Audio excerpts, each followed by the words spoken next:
Bonjour, bienvenue dans Solidarité, le magazine des initiatives solidaires. Aujourd'hui, nous nous retrouvons de l'autre côté de la frontière, à Genève, un canton qui n'échappe ni à la précarité ni à l'isolement. L'association Carrefour Rue propose donc des alternatives aux réponses officielles ou traditionnelles. Nous sommes ici au hameau des Cheminots, un lieu de vacances, mais pas seulement. On regarde le 60 secondes pour comprendre.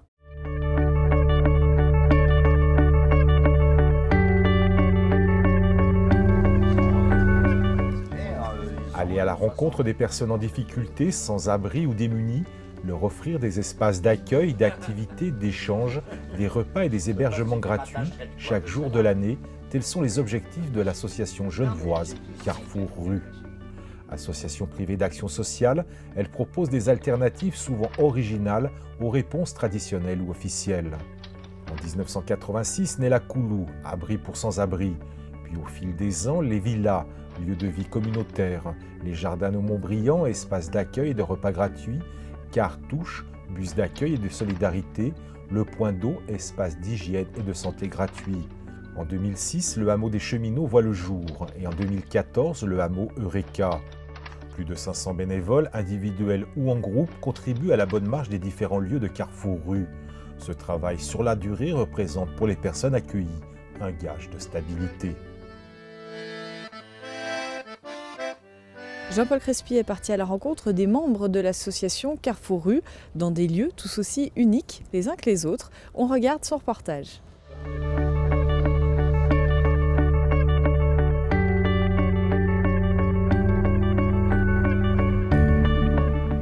Depuis 40 ans, Carrefour Rue assure à Genève un travail quotidien d'intervention dans la rue et d'accompagnement auprès des personnes en difficulté, isolées, démunies ou sans abri.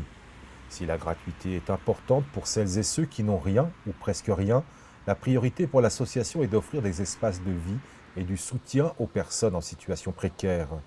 Après 3 ans d'attente et d'interminables batailles administratives, le hameau très original, baptisé Eureka, de 13 studios mobiles de 14 mètres carrés pour personnes et familles sans domicile, prend forme.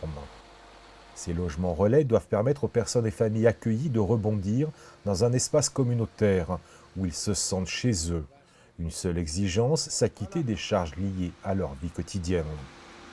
La grande idée, c'est de donner des réponses à certains qui ont plongé, qui ont envie de repartir dans la vie. C'est du relais et c'est à nous, avec eux, de nous efforcer qu'ils puissent retrouver une activité, un travail, parfois plus qu'une occupation, quoi. Mais avant d'aller ailleurs, il faut reprendre des forces, reprendre confiance. Et l'idée, c'est de vivre dans un espace qui fasse plaisir. Et voilà, c'est une place du village où tout le monde doit se connaître, s'entraider, s'épauler. Autre lieu atypique, le hameau des Cheminots. 5 wagons et une yourte implantée à Bernay sur un hameau mis à la disposition par l'État de Genève. Du printemps à l'automne, souvent en hiver, week-ends, vacances, activités et animations sont organisées et ouvertes à toute personne en difficulté. Je suis venu pour un jour. Et puis le site m'a plu, parce que je viens de la campagne, mes parents étaient paysans. Hein. Et puis je suis resté. Moi je dis c'est l'idéal idéal ici. Mais bon, comme j'ai dit, jeunes ou moins jeunes, il y en a de ceux qui n'ont pas fait beaucoup de jours ici, parce que bien sûr, la ville de la campagne, hein, parce qu'ici il n'y a pas de magasin, il n'y a pas de bistrot, on est très très bien. L'idéal, pour ma part. Dans des situations de précarité, comme c'est le cas pour des personnes qui s'adressent à nous et qu'on accompagne, c'est sûr qu'on peut voir l'aspect dramatique de ça, mais ça ne suffit pas de rester que sur l'aspect dramatique.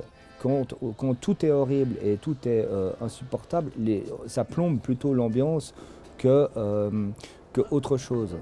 Et c'est pour ça qu'il y a ce type d'endroit.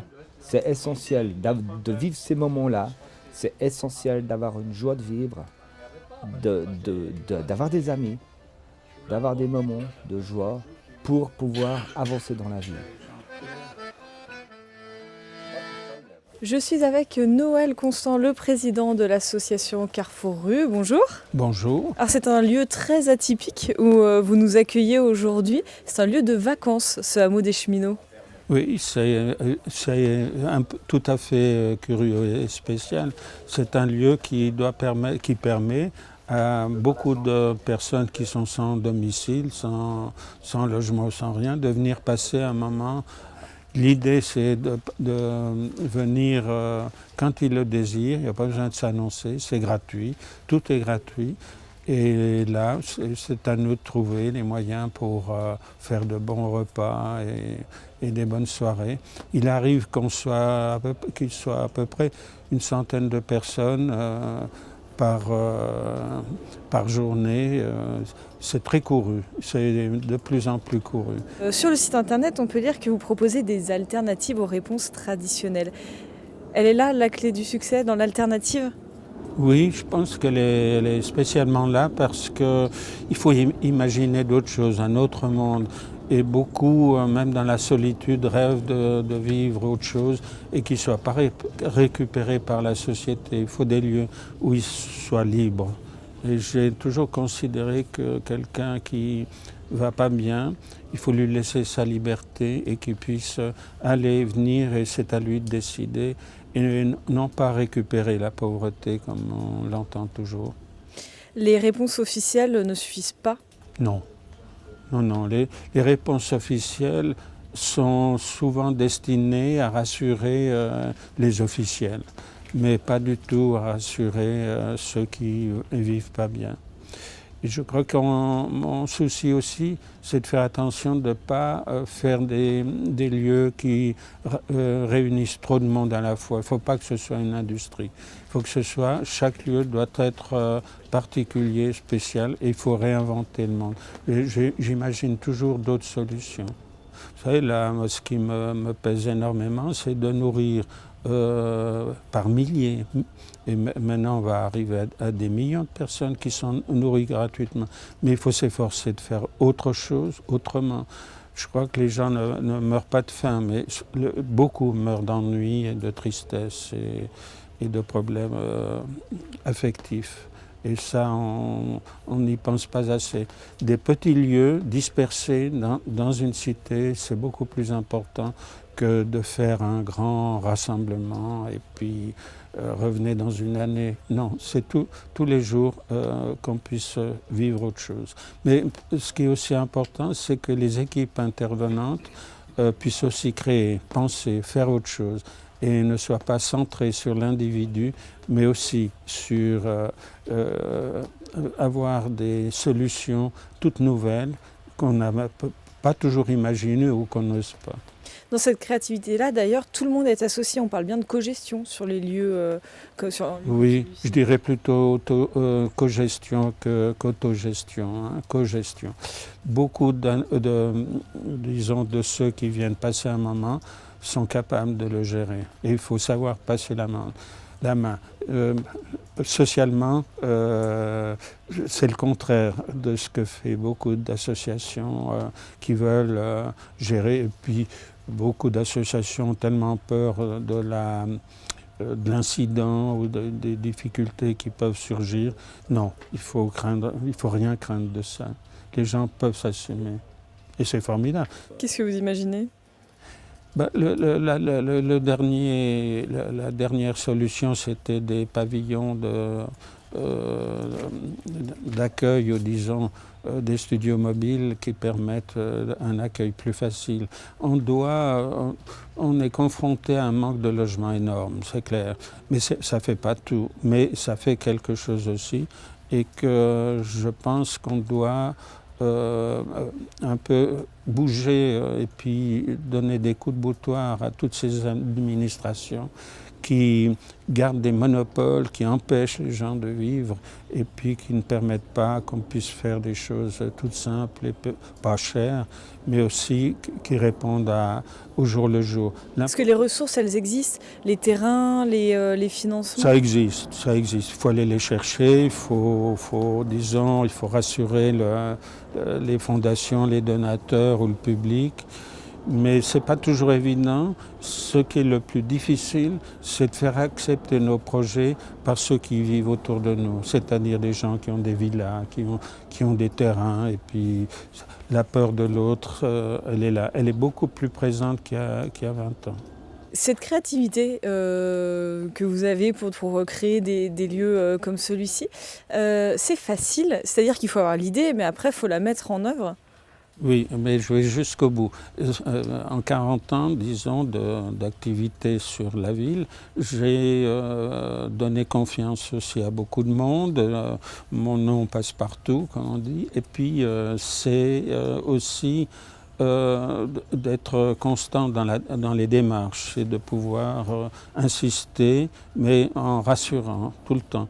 Le monde a besoin d'être rassuré. Ceux qui ont les moyens veulent être assurés. Alors, c'est à moi de pousser pour que ça soit réalisable, mais j'ai une certaine facilité à mettre en place, mais ce qui me surprend, c'est la durée pour y arriver. Alors, 2 ans, c'est peut-être pas beaucoup, mais pour moi, c'est beaucoup, parce que si vous attendez 2 ans pour trouver un logement pour quelqu'un, il se sera liquéfié au bout de 2 ans, et c'est pas possible.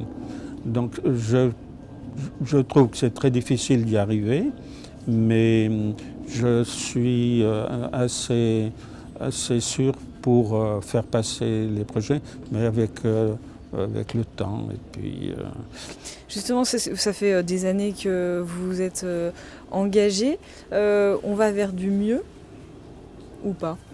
Ce qui m'inquiète, c'est que beaucoup ont calé à partir de 40 ou 50 ans. Mais comme la vie se prolonge, il y a encore 40 ans à vivre sans rien faire. Et c'est là où il faut qu'on se pose des questions. Et c'est pas simple. Mais on doit être très soucieux de savoir comment vont vivre tous ces gens qui ont perdu leurs activités. Les loisirs ne suffisent pas. Il faut trouver d'autres solutions, d'autres alternatives.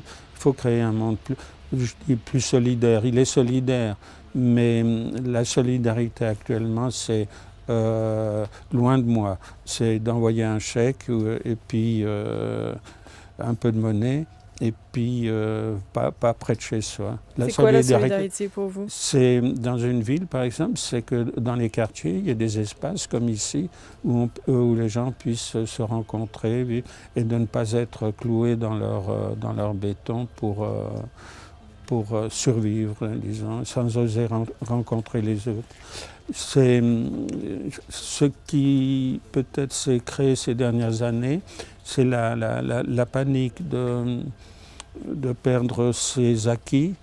Et puis, une fois qu'on a tout perdu, c'est que voilà, on larmoie sur soi et puis on s'en sort pas. Alors, il faut donner les moyens, mais des moyens tout simples, hein, c'est pas cher. Hein. Des vacances comme ça, c'est l'idéal.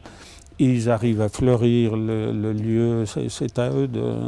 Puis beaucoup, ils sont tous des jardiniers existentiels. Merci beaucoup, Noël Constant. Merci de m'avoir reçu. Merci d'avoir accueilli. On reste à la frontière direction Viry, en France. Donc, il y a quelques semaines, des logements participatifs ont été inaugurés. Ils ont été réalisés en partenariat entre Haute-Savoie Habitat et l'association genevoise La Coda. On regarde le reportage de Jean-Paul Crespi.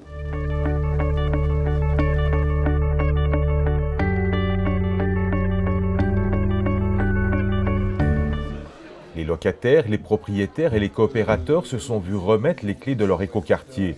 Un programme d'habitat participatif franco-genevois de 37 appartements. À l'origine du projet, Haute-Savoie Habitat et la CODA, coopérative pour l'habitat associatif. La participation, elle a consisté à dire, finalement, nous habitants, qu'est-ce qu'on décide dans le cas d'un habitat en commun? C'est-à-dire, qu'est-ce qu'on a en commun et comment on le gère en commun et qu'est-ce qui, globalement, est décidé par nous, pour nous. Avec cette mutualisation, on arrive à créer avec les gens et pas sans les gens. On réunit leurs ressources financières et leur savoir-faire et on essaie ensemble de construire un bâtiment qui leur ressemblera et qui, au moment où ils vont arriver dans leur logement, va leur permettre de faire du quartier et non pas du logement. Pour la première fois, la coopérative suisse franchit la frontière et exporte son modèle participatif. En amont de la construction, les habitants ont été consultés pour définir leur cahier des charges. Non seulement ils ont choisi le parquet de leur appartement, mais aussi l'usage et le mobilier d'un espace de 60 mètres carrés pour une salle commune. L'habitat participatif, c'est une forme innovante et solidaire d'associer celles et ceux qui vont habiter ces logements. C'est leur donner plus de sens à l'occupation de ces locaux. Ça doit toucher l'esprit des habitants et je pense que cela produira ses fruits. Coopération raisonnée, ce programme immobilier devrait préfigurer ce que pourrait être à l'avenir une démarche participative pour la construction de lieux de vie. Un vivre ensemble privilégiant une mixité sociale participative. Coût de l'opération, 6,7 millions d'euros.